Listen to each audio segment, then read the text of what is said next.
They happen far from city streets, deep in wild, unforgiving country where the rules of nature decide who survives.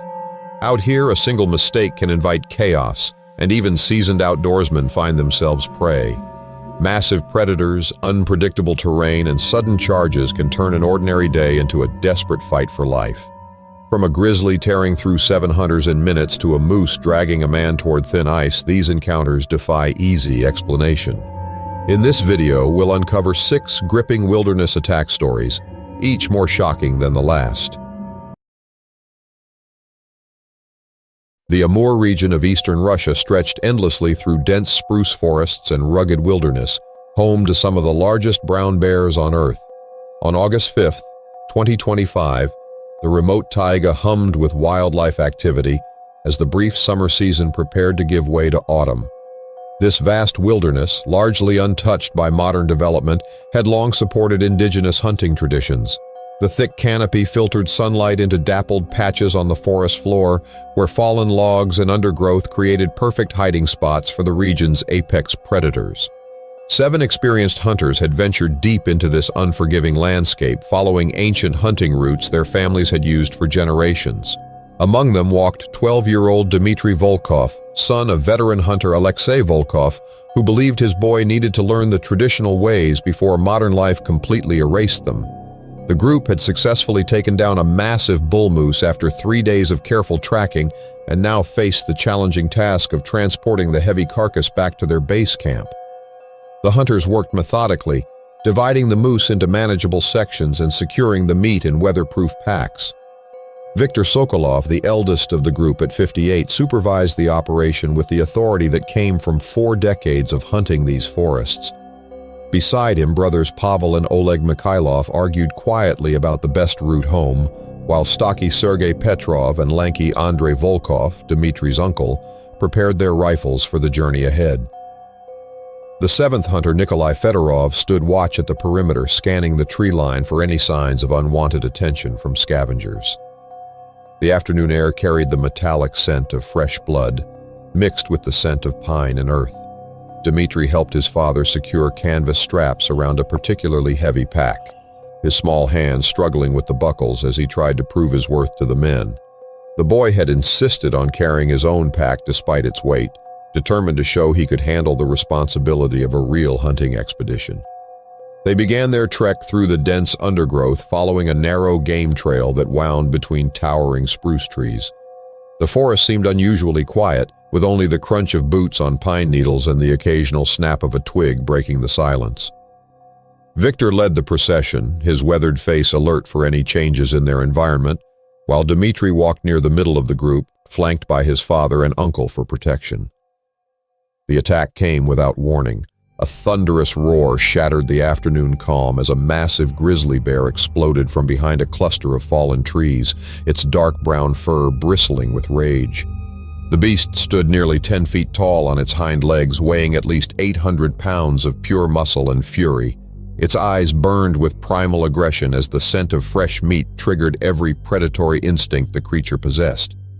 Viktor barely had time to raise his rifle before the bear's massive paw struck him across the chest, launching him backward into the trunk of a spruce tree with a sickening crack. The impact left him crumpled and motionless as the bear pivoted with surprising speed toward the next closest hunters. Pavel attempted to unsling his rifle, but the grizzly's claws raked across his torso, tearing through his heavy jacket and sending him sprawling into the undergrowth. Chaos erupted as the remaining hunters scattered, shouting warnings and fumbling for their weapons.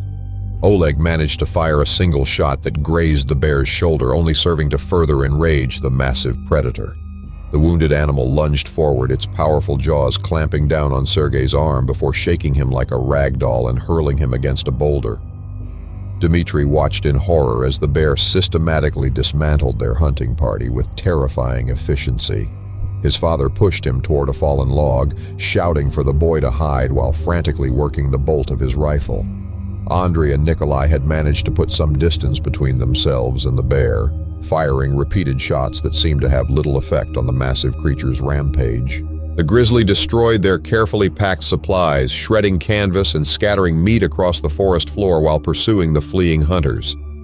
It caught Andrei as he tried to climb over a deadfall, dragging him back down with massive claws that left deep gouges in the wood.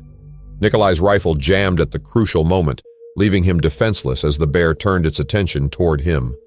Within 2 minutes of the initial attack, 6 of the 7 hunters lay dead or critically wounded, their blood staining the pine needles crimson. The forest that had seemed so peaceful moments before now resembled a battlefield, with torn equipment and motionless bodies scattered among the trees. The grizzly stood over its territory, breathing heavily and surveying the destruction it had wrought. As suddenly as it had appeared, the massive predator melted back into the forest, leaving behind only the sound of Dmitri's terrified breathing and the whisper of wind through the spruce boughs. The boy remained hidden behind the log for what felt like hours, too frightened to move or make a sound, before finally crawling toward the nearest body to check for signs of life. 3 weeks later, after search teams had located the lone survivor and recovered the remains of the hunting party, Dmitri recounted every horrifying detail of the attack to investigators. His testimony provided the only first-hand account of how quickly and efficiently the massive grizzly had eliminated 7 experienced hunters, transforming a routine expedition into a tragedy that would haunt the Amur region for years to come. Northern Minnesota's wilderness lakes had been freezing earlier each year throughout the 1990s, creating deceptively dangerous hunting conditions for those brave enough to venture onto the ice.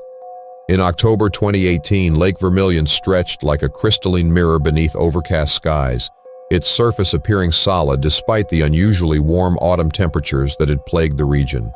The lake's history included numerous ice-related accidents, with local emergency services responding to at least 3 rescues each winter when hunters misjudged ice thickness. Thomas Hayes had been hunting these northern territories for over 15 years, developing an intimate knowledge of wildlife patterns and seasonal behaviors. The 42-year-old carpenter from Duluth understood that early October presented unique opportunities to intercept migrating moose as they moved between feeding areas. His .300 Winchester Magnum had taken several trophy bulls over the years, and he approached each hunt with methodical precision that had earned respect among local hunting circles. The massive bull moose had been grazing near the shoreline since dawn, its impressive rack spanning nearly 6 feet across. Thomas estimated the animal weighed close to 1,500 pounds, making it one of the largest specimens he had encountered. The creature moved with surprising grace despite its enormous size, occasionally lifting its head to scan for potential threats before returning to browse on aquatic vegetation visible through thin ice patches. Thomas had positioned himself approximately 120 yards from the shoreline using a small island as cover while he studied the moose's behavior patterns. The ice beneath his boots felt solid enough, though he noticed occasional creaking sounds that suggested the surface might be thinner than optimal. His breath formed small clouds in the crisp air as he settled into a stable shooting position, adjusting his rifle scope for the distance and lighting conditions. Years of experience had taught him to read ice conditions carefully, but the deceptive nature of early-season freezing often caught even veteran hunters off guard. The lake's irregular depth created zones where current movement prevented uniform ice formation, leaving dangerous weak spots disguised beneath what appeared to be solid surfaces. The moose suddenly lifted its massive head, apparently sensing something that had escaped Thomas's notice. The animal took several steps toward what appeared to be a particularly thick section of ice, but Thomas noticed hairline cracks spreading outward from where the creature's hooves made contact. The bull seemed oblivious to the danger, focused instead on reaching vegetation visible beneath the frozen surface. Thomas steadied his rifle, knowing he might not get another opportunity at such a magnificent specimen. His crosshairs settled behind the moose's shoulder, and he began applying pressure to the trigger when disaster struck. The ice beneath the massive animal gave way with a thunderous crack that echoed across the lake like a gunshot. The bull's front legs plunged through the surface into frigid water, causing the animal to thrash violently as it tried to regain solid footing. Its powerful movements created additional fractures in the ice, expanding the hole and making escape increasingly difficult. The moose's desperate struggles sent waves of water splashing onto the remaining ice, creating an even more treacherous situation. Thomas felt his own section of ice shift beneath him as the vibrations from the moose's thrashing traveled across the frozen surface. He attempted to maintain his shooting position, but the unstable platform made it impossible to achieve an accurate aim. His boots began sliding on the suddenly slick surface as water seeped up through newly formed cracks around his position. Realizing his precarious situation, Thomas tried to move toward more stable ice, but his feet went out from under him. He fell backward, his rifle discharging harmlessly into the air as he slid toward the expanding hole where the moose continued its desperate fight for survival. The metallic taste of fear filled his mouth as he clawed at the smooth ice, searching for any handhold that might arrest his slide toward the dark water. Thomas managed to grab onto a small ridge in the ice, stopping his slide just yards from the hole where the massive bull continued thrashing. From this closer position, he could see the animal's eyes wide with panic as it fought against the numbing water. He raised his rifle with shaking hands, firing once at the struggling creature in hopes of ending its suffering, but his shot only grazed the moose's shoulder. The proximity to the dark water sent chills through his body that had nothing to do with the October air temperature. The wounded bull somehow managed to haul itself out of the hole, scrambling onto thicker ice before disappearing into the tree line with surprising speed for such a large, injured animal. Water cascaded from its dark fur as it bounded away, leaving Thomas alone on the unstable ice with his heart hammering against his ribs. The entire encounter had lasted less than 10 minutes, but the psychological impact would remain with him for years to come. Thomas carefully worked his way back to solid ground, his clothes soaked and his body shivering uncontrollably from the combination of cold water and adrenaline. The experience had transformed what should have been a routine hunting expedition into a terrifying lesson about respecting natural conditions and understanding that even experienced hunters could find themselves in life-threatening situations within seconds. His expensive hunting gear would need replacement, and the near-drowning experience had shaken his confidence in ways that surprised him. Back at his truck, Thomas sat for nearly an hour before starting the engine, allowing his nervous system to recover from the shock of nearly falling through thin ice into frigid water. He realized that his eagerness to take the trophy bull had clouded his judgment regarding ice safety, a mistake that could easily have proven fatal. The incident prompted him to invest in ice safety equipment and adopt more conservative approaches to early-season lake hunting. The incident left Thomas with renewed appreciation for the unpredictable dangers that wilderness hunting presented, particularly during transitional seasons when ice conditions remained questionable at best. He shared his experience with other hunters in his community, emphasizing the importance of ice thickness testing and the necessity of wearing proper safety equipment when hunting on frozen water bodies. The story served as a cautionary tale that would influence local hunting practices for seasons to come. Kodiak Island's remote wilderness had witnessed countless encounters between humans and the massive brown bears that dominated the landscape, with recorded incidents dating back to Russian fur traders in the 1700s. In October 2019, the island's southwestern coast remained largely untouched by modern development, consisting of dense alder thickets, salmon streams, and weathered log cabins used by hunters during the brief autumn season. The region's Kodiak bears, genetically isolated for thousands of years, had grown to enormous proportions, with mature males weighing up to 1,500 pounds. Mark Sullivan had traveled from his home in Colorado specifically to hunt these legendary giants, bringing along his girlfriend Elena Vasquez for what they expected to be a challenging but safe expedition. The couple had spent considerable time researching proper bear safety protocols and had invested in quality equipment including a .375 H&H Magnum rifle, capable of stopping even the largest Kodiak specimens. Their rented cabin sat in a small clearing approximately 8 miles from the nearest neighbor, surrounded by dense vegetation that provided perfect cover for approaching bears. The log structure itself dated back to the 1960s, built by a local guide who had since retired to the mainland. Its thick walls and heavy door had weathered decades of harsh Alaskan storms, though age had begun to take its toll on the building's structural integrity.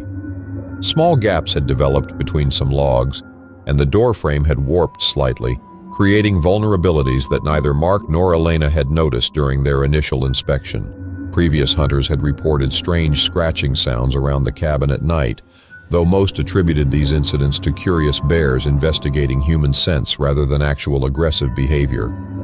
Earlier that day, the couple had successfully taken a medium-sized black bear, field dressing the animal near a stream about half a mile from their cabin. They had followed proper procedures for meat storage, hanging the carcass high in a tree and cleaning their equipment thoroughly. However, the wind had been swirling unpredictably throughout the afternoon, potentially carrying scent trails in multiple directions across the island's complex terrain. As darkness settled over the island, Mark and Elena prepared for what they anticipated would be a peaceful evening in their temporary shelter. Elena organized their gear while Mark cleaned his rifle. Both felt satisfied with their successful hunt and looked forward to several more days of exploring the island's hunting opportunities. The cabin's single room felt cozy with a small fire crackling in the stone fireplace, casting dancing shadows on the log walls. Outside, the October wind howled through the alder stands, creating a natural soundtrack that made city dwellers appreciate the raw power of wilderness environments. Mark had secured the cabin door with a heavy wooden bar, following the recommendations of their hunting guide, though he wondered if such precautions were truly necessary, given their remote location. The attack began just after midnight with a thunderous crash that instantly shattered their sense of security. The cabin door exploded inward, its wooden frame splintering like kindling as a massive Kodiak bear forced entry into their sanctuary. The creature's enormous bulk filled the doorway, its dark eyes reflecting the firelight as it surveyed the terrified humans cowering inside. Mark grabbed his rifle from where it leaned against the wall, but the bear moved with shocking speed for such a large animal. It lunged forward, knocking Mark to the floor before he could bring the weapon to bear. The creature's massive paw struck his torso, sending him sliding across the wooden planks while Elena screamed from the corner where she had taken refuge behind an overturned table. The bear's claws raked across Mark's side, tearing through his heavy shirt and leaving deep gouges in his flesh. He rolled desperately, trying to create enough space to use his rifle effectively while the enraged animal destroyed everything within reach. Furniture flew through the air as the Kodiak vented its fury, apparently driven by the lingering scent of the elk carcass they had processed hours earlier. From his position on the floor, Mark managed to fire 2 shots at the massive predator, both rounds finding their mark in the creature's shoulder and chest. The wounded bear roared in pain and rage, blood spattering the cabin walls as it continued its rampage. However, the injuries seemed only to increase its aggression rather than drive it away. Elena remained pressed against the far wall, her mind racing as she searched for any means of escape from the nightmare unfolding before her. The bear's attention was focused primarily on Mark, apparently identifying him as the primary threat. However, its massive size meant that nowhere in the small cabin offered true safety. After what felt like an eternity but lasted perhaps 3 minutes, the wounded bear finally retreated through the destroyed doorway, disappearing into the darkness beyond. Mark lay bleeding on the cabin floor, his ribs broken and deep lacerations covering his torso, while Elena rushed to provide what first aid she could manage with their limited medical supplies. The bear's retreat left behind a scene of destruction, with broken furniture scattered throughout the small space and claw marks gouged deep into the log walls. The couple spent the remainder of the night huddled in their destroyed shelter, taking turns keeping watch through the shattered doorway while waiting for dawn to arrive. Elena used their satellite communicator to call for emergency assistance, though help would not arrive until weather conditions improved enough for helicopter operations. Strange sounds continued to echo from the forest throughout the night, suggesting the wounded bear remained in the vicinity. When rescue finally came 2 days later, Mark required immediate helicopter evacuation to Anchorage for emergency surgery to repair internal injuries and address potential infection from the bear's claws. The rescue team documented the extensive damage to the cabin, noting that the bear's attack had been unusually destructive even by Kodiak standards. Elena's detailed account of the encounter would later be used to improve bear safety protocols for remote hunting camps throughout Alaska. The incident served as a brutal reminder that even well-prepared hunters could find themselves completely vulnerable when massive predators decided to challenge human presence in their territory. Mark's recovery took several months, and both he and Elena decided to pursue their hunting interests in less dangerous environments. The destroyed cabin was eventually rebuilt with reinforced doors and windows, though its reputation ensured few hunters were willing to stay there alone. Wyoming's Wind River Range has supported elk populations for thousands of years, with archaeological evidence suggesting that Native American hunting camps throughout the region date back to prehistoric times. In September 2017, the high country aspens displayed their characteristic golden autumn colors, creating a stunning backdrop for what should have been a routine hunting expedition. The dense groves provided excellent cover for both hunters and elk, though the thick stands also created dangerous situations when large animals felt cornered or threatened by human presence. Daniel Carter, Luis Ortega, and Sam Whitman had hunted together for nearly a decade, developing the kind of teamwork and communication that made their group particularly effective in challenging terrain. Daniel, a 38-year-old mechanic from Casper, served as the group's primary tracker, while Luis handled logistics and Sam provided expertise in long-range shooting. Their combined experience encompassed over 60 years of hunting throughout the American West. The massive bull elk they had been tracking since dawn represented exactly the kind of trophy specimen that justified their annual pilgrimage to Wyoming's backcountry. The animal's 6-point antler spread measured at least 50 inches, marking it as a mature bull in its prime. Such creatures possessed not only impressive size, but also the intelligence and wariness that came from surviving multiple hunting seasons in heavily pressured areas. The aspen grove where they had finally located their quarry stretched across a gentle slope, with trees ranging from saplings to mature specimens over 40 feet tall. The golden leaves created a natural camouflage that worked equally well for both predator and prey, requiring careful movement and patience from hunters hoping to get within effective rifle range. Underground, the aspen's interconnected root system meant that disturbing one tree often caused movement throughout the entire grove. Daniel had positioned himself on the uphill side of the grove, with Luis taking the middle position and Sam covering the lower escape route. The bull grazed peacefully among the aspens, apparently unaware of their presence, as it fed on the tender shoots and fallen leaves that provided essential nutrition before the harsh winter months. The hunters had maintained radio silence for over an hour, communicating only through subtle hand signals as they maneuvered into optimal shooting positions. The plan began falling apart when Sam stepped on a dead branch hidden beneath the carpet of golden leaves. The sharp crack echoed through the grove like a gunshot, instantly alerting the bull to potential danger. The massive animal's head snapped up, its dark eyes scanning the surrounding terrain as its muscles tensed for explosive action. The hunters had anticipated this moment and prepared for the elk's likely escape routes, but what followed defied every expectation based on their collective decades of hunting experience. Instead of the typical flight response, the bull's behavior suggested territorial aggression that was highly unusual for the species during this time of year. What happened next defied every expectation based on typical elk behavior patterns. Instead of bounding away through the trees as anticipated, the bull charged directly toward the source of the disturbance with its massive antlers lowered like battering rams. The creature's fury seemed entirely disproportionate to the threat, suggesting it might have been wounded in a previous encounter with hunters or simply defending territory it considered essential for winter survival. Daniel attempted to take a quick shot as the bull thundered past his position, but the elk's erratic movement through the dense trees made accurate aim impossible. His bullet grazed the animal's shoulder, drawing blood, but failing to slow its charge toward Sam's position.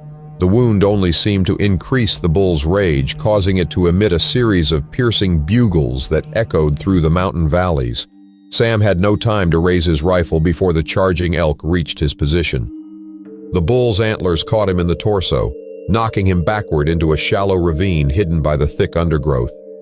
Sam tumbled down the slope, his rifle flying from his grasp as he struck rocks and fallen logs during his uncontrolled descent. Pain shot through his shoulder where the elk's antler had scraped across the bone, tearing through his hunting jacket and leaving a bloody gash.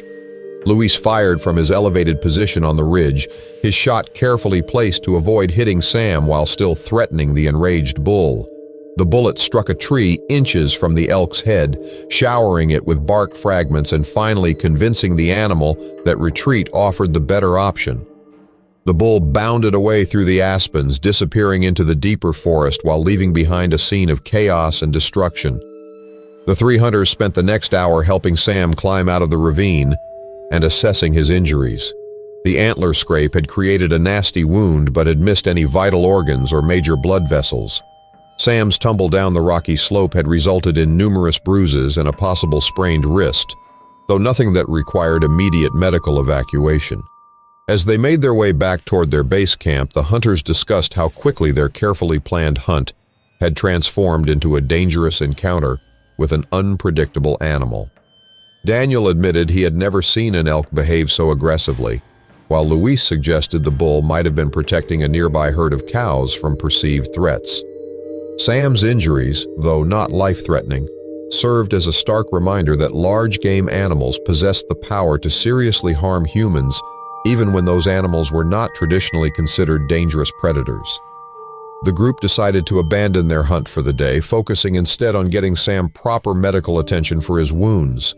The experience had shaken all three men despite their extensive hunting backgrounds and familiarity with wildlife behavior.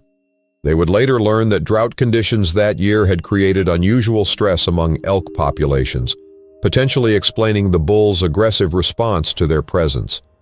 The incident reinforced important lessons about wildlife behavior and the need for hunters to remain prepared for unexpected situations even when dealing with species generally considered less dangerous than large predators. Sam's injuries served as a reminder that any large animal possessed the potential to cause serious harm when circumstances triggered aggressive responses. The hunters would modify their future tactics to account for the possibility of aggressive behavior from supposedly predictable game species. Southern Germany's Black Forest had maintained stable wild boar populations for centuries, with medieval records documenting both successful hunts and occasional attacks on hunters who underestimated these formidable creatures. In October 2016, the dense oak forests displayed their autumn glory while concealing wild boar that had grown increasingly bold due to mild winters and abundant food sources. The region's hunting traditions stretched back to feudal times, although modern hunters sometimes forgot that wild boar possessed both intelligence and unpredictable aggression, making them among Europe's most dangerous game animals. Marcus Weber had hunted these familiar forests since his teenage years, learning techniques passed down through generations of his family who had called this region home for over 2 centuries. His brother Lucas, 5 years younger and considerably less experienced, had joined him for this particular expedition to learn proper field dressing techniques and develop the patience required for successful boar hunting. Both men carried .308 rifles and had invested in quality hunting gear, though neither anticipated the level of danger they would encounter. The massive boar they had been tracking represented exactly the kind of mature male that required careful handling and respect. Such creatures could weigh up to 400 pounds and possessed razor-sharp tusks, capable of inflicting devastating wounds on anything they perceived as threatening their territory. The animal's intelligence rivaled that of domestic dogs, and its unpredictable nature had contributed to numerous hunting accidents throughout European forests. Earlier that morning, the brothers had successfully harvested a smaller boar after several hours of patient stalking through the dense undergrowth. The animal weighed approximately 150 pounds, making it a respectable addition to their winter meat supply. Marcus had field-dressed the carcass according to traditional methods, while Lucas learned the proper techniques for preparing wild game in field conditions. The oak forest stretched across rolling hills, its thick canopies filtering sunlight into dappled patterns on the forest floor. Centuries of fallen leaves had created a deep carpet that muffled footsteps but also concealed roots, rocks, and other obstacles that could trip unwary hunters. The brothers had dragged their harvested boar nearly half a mile toward their pickup truck when disaster struck without warning. The massive boar they had been pursuing for most of the day erupted from a dense thicket of brambles and small oaks, its dark eyes blazing with territorial fury. The creature had apparently been stalking them, drawn by the scent of blood from their earlier kill and perceiving their presence as an invasion of its domain. Its impressive tusks gleamed white against dark fur as it lowered its head for a devastating charge. Local hunters had reported an increase in aggression from mature boars during recent seasons, possibly due to habitat pressure from development and reduced natural food sources, which forced the animals to defend their territory more aggressively than in previous decades. Lucas spotted the charging animal first, shouting a warning to his brother who was focused on dragging the heavy carcass through the difficult terrain. Marcus looked up just as the boar covered the final yards between them, its powerful legs driving it forward with surprising speed for such a bulky creature. He attempted to drop the rope and reach for his rifle, but his feet tangled in exposed roots hidden beneath the leaf litter. The collision sent Marcus tumbling to the forest floor as the boar's tusks raked across his thigh and shoulder, tearing through his heavy jacket and leaving deep gashes in his flesh. The creature's weight and momentum carried it past his prone form, but it quickly wheeled around for another attack, apparently determined to drive these intruders from its territory through violence if necessary. From his position on the ground, Marcus managed to grab his rifle and fire a hasty shot that grazed the boar's flank without stopping its charge. Blood streamed from his wounds as he tried to roll behind a large oak tree while the enraged animal prepared for another devastating assault. The metallic taste of fear filled his mouth as he worked the bolt of his rifle, knowing he might not get another chance to stop the attack. Lucas rushed toward the scene with his hunting knife drawn, hoping to distract the massive boar long enough for his wounded brother to get a clean shot. His movement caught the animal's attention, causing it to pause and reassess the threat level presented by these two humans. The creature's small eyes darted between the brothers as it calculated its next move. The momentary distraction provided Marcus with the opportunity he needed to line up a more careful shot. His second bullet struck the boar behind the shoulder, penetrating vital organs and finally ending the creature's aggressive behavior. The massive animal collapsed among the fallen leaves, its powerful body going still as blood pooled beneath its dark fur. Lucas helped his wounded brother to his feet, examining the deep gashes left by the boar's tusks, while assessing whether immediate medical attention would be required.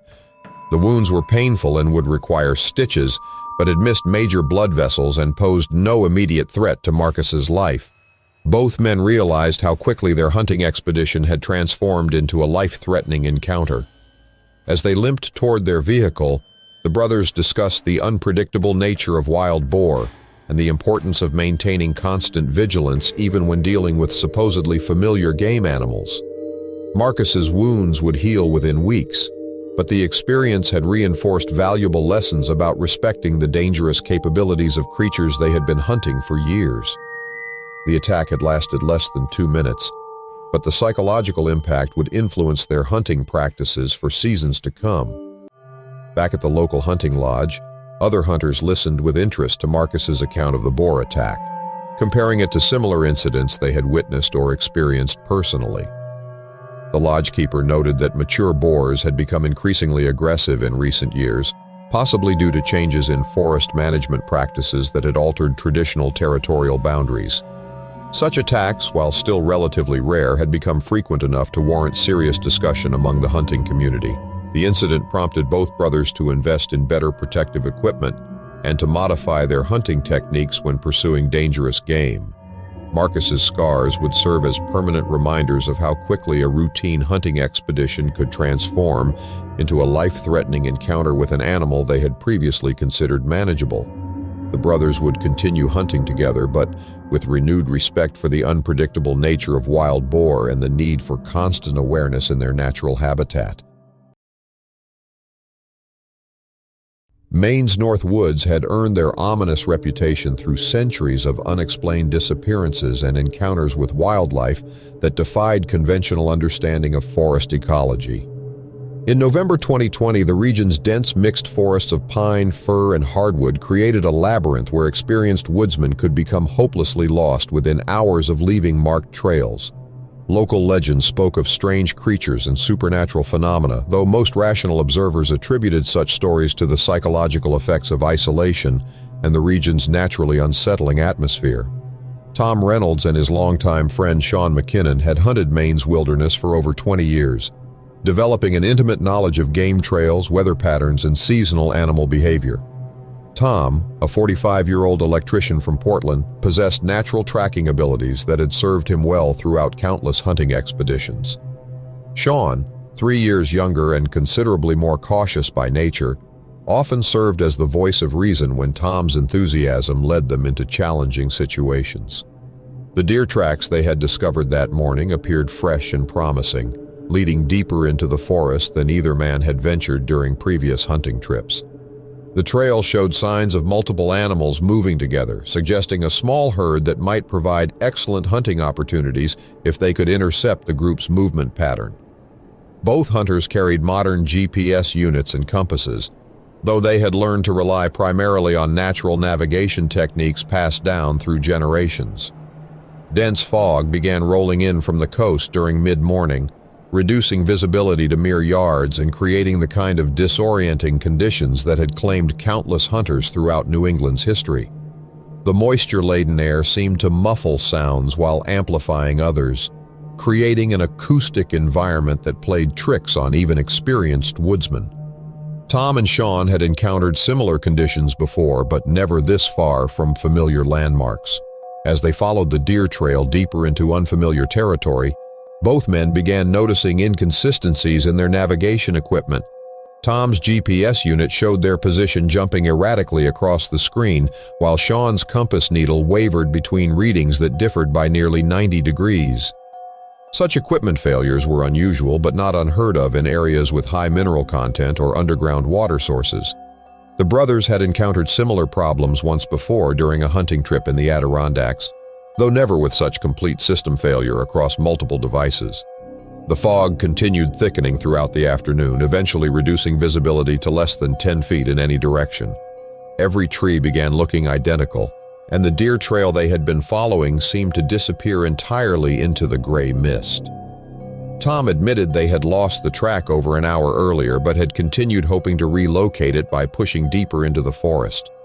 The decision to continue forward rather than immediately backtracking would prove to be a crucial mistake that compounded their navigational difficulties. As darkness approached, the hunters realized they had no clear idea of their location relative to their starting point.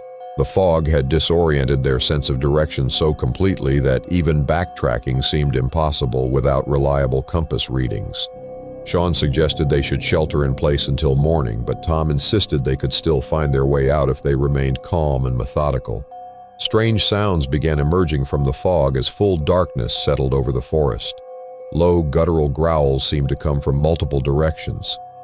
However, neither hunter could identify the source or even determine whether the sounds were natural or merely products of their increasingly anxious imaginations. Branches snapped in the distance, suggesting the movement of large animals through the dense undergrowth. The most unsettling sounds resembled distant howling, but with tones and cadences that differed from any wolf vocalizations either man had heard during their decades of hunting experience. The calls seemed to answer each other across the fog-shrouded landscape, creating an impression of coordination that suggested intelligence beyond typical predator behavior. Sean tripped over an exposed root while attempting to move toward what he thought might be clearer ground, scraping his arm badly against the jagged bark of a fallen tree.